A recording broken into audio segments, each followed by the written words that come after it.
ने एक लेटर और एचआरडी मिनिस्टर ने भी बताया है कि जो डीएलएड है उसको मान्यता दी गई है। जो 18 महीने की कोर्स थी पहले उसको एनसीटी ने ही मना किया था, जिसके चलते हम लोगों ने जब वैकेंसी निकाली थी तो आप लोगों को नहीं दिया गया था मौका। लेकिन जब माननीय उच्च न्यायालय में आप लोगों ने रीट किया, रीट के बाद जो डिसीजन आए थे उसमें कहा गया था कि 30 दिन का समय देना है डीएलएड के जो स्टूडेंट है और वैसे स्टूडेंट डीएलएड के जो कि टेट भी पास हैं, तो उनके लिए एक अपॉर्चुनिटी जो है उस एनसीटी ने फिर से दी। एनसीटी को हमने ही पूछा था कि क्या हम डीएलएड को अलाउ कर सकते हैं, तो पहले उन्होंने ना कहा था। उसके बाद जो है हाई कोर्ट के हिसाब से उन्होंने कहा था कि अलाउ किया जा सकता है। तो फ्रेंड्स,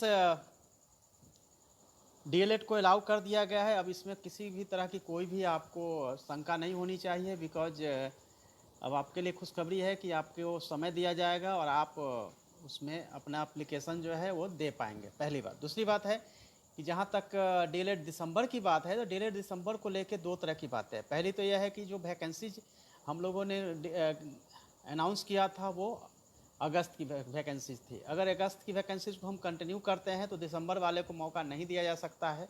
और जिन लोगों ने एप्लीकेशन दे दिया है उनको फिर से नहीं एप्लीकेशन देना होगा। इतने जगहों पे जो आप लोग मैराथन दौड़ करके अपने एप्लीकेशन को अपने सबमिट किया था, वो फिर से हम आप लोगों से नहीं करवाएंगे। इसमें केवल जो डीएलएड के और जो टेट पास हैं, जिनकी संख्या लगभग मेरे ख्याल से 6 से 7 हज़ार है, उससे ज़्यादा नहीं होनी चाहिए, इन लोगों को मौका दिया जाएगा और कम समय में आईओ में जाके सबमिट करेंगे। और उसके बाद आपको पता है कि जो पहले से जिन लोगों ने एप्लीकेशन दे रखा है उनकी मेरिट भी कई जगहों पे तैयार हो चुकी थी। थोड़ी बहुत जो है चेंजिंग आएगी मेरिट में, क्योंकि डीएलएड के जो स्टूडेंट है वो फिर से अप्लाई करेंगे। रही बात की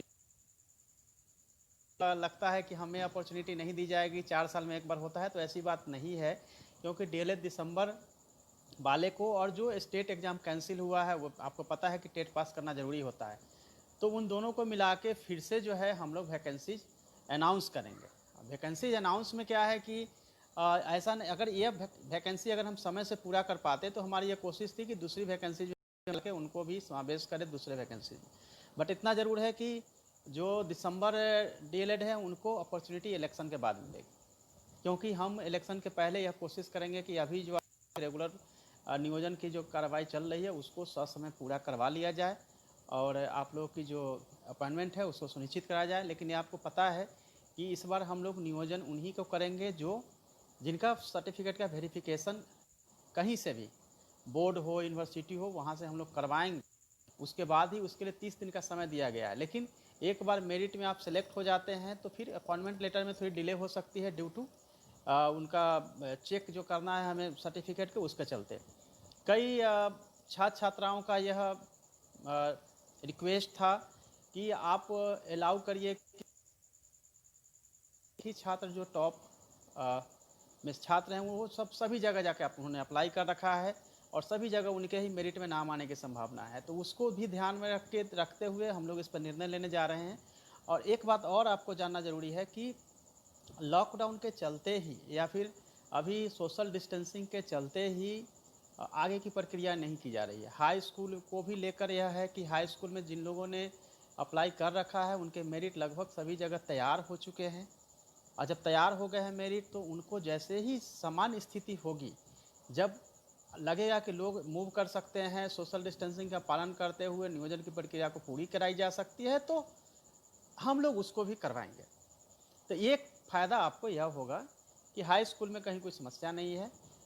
प्राइमरी का जहाँ तक सवाल है 1 से 8 तक का, तो उसके लिए बस थोड़ा समय हम लोग देंगे, क्योंकि 30 दिन का कोर्ट ने कहा, लेकिन हम कोशिश करेंगे उसको मिनिमाइज़ करें और उनका एप्लीकेशन जितनी जल्दी हो हम लोग किसी भी तरीके से करवा लें। अब आप लोगों का ये भी क्वेश्चन होगा कि तो फिर सर ऐसा क्यों नहीं किया जाता कि ऑनलाइन करवा लिया जाए। बट हम आधा प्रोसेस को ऑफलाइन और आधा प्रोसेस को ऑनलाइन में नहीं ले जा सकते हैं, टेक्निकल यहाँ प्रॉब्लम है, तो हम इसको ऑफलाइन ही करवाएंगे और जैसे ही थोड़ी सी स्थिति सामान्य होती है डेट अनाउंस करेंगे। और इसके लिए ज़रूरी है कि आप हमारे साथ बने रहिए।